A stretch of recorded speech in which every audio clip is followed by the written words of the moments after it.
Every detail of a living being's physical and physiological makeup is coded in this double helix. All the information about our bodies, from the color of our eyes to the structure of our internal organs and the shape and function of our cells, are programmed in sections called genes in the DNA.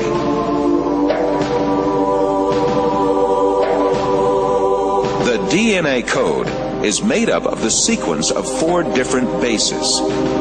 If we think of each one of these bases as a letter, DNA can be likened to a databank made up of an alphabet of 4 letters. All the information about a living thing is stored in this databank. If you found an ancient clay tablet with strange characters washed up on the shore, you couldn't read it, unless someone had cracked the code. But you'd still know the letters represented a language, even if you didn't know anything else about the author or his civilization. Language is recognizable, even if you can't read it. Take Morse code. It has 3 basic parts: dots, dashes, and spaces. These 3 simple parts are combined to represent letters. There are 26 letters in the English language, which are combined to form over 400,000 words.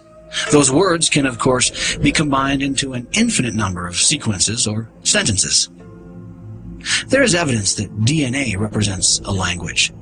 4 basic units, called nucleotides, combine into a code for 20 amino acids. From those few amino acids, the body forms more than 100,000 proteins.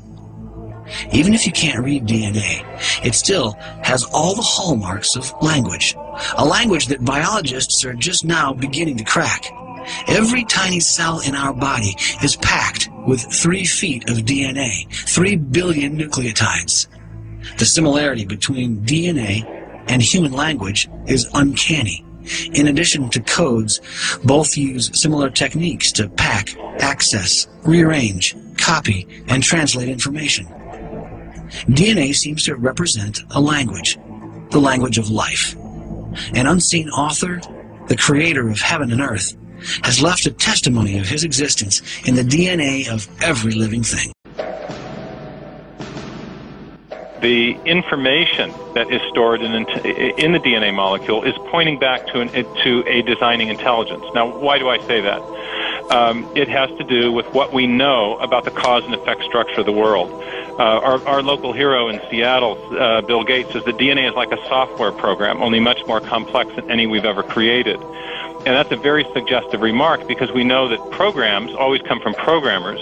And in fact, we know generally that information, whether it's in a computer program or a hieroglyphic inscription or in a headline in a newspaper or a block of text in a book, information always comes from an intelligent source. So when we find information in the DNA molecule, the most logical thing to conclude is that it too had an intelligent source.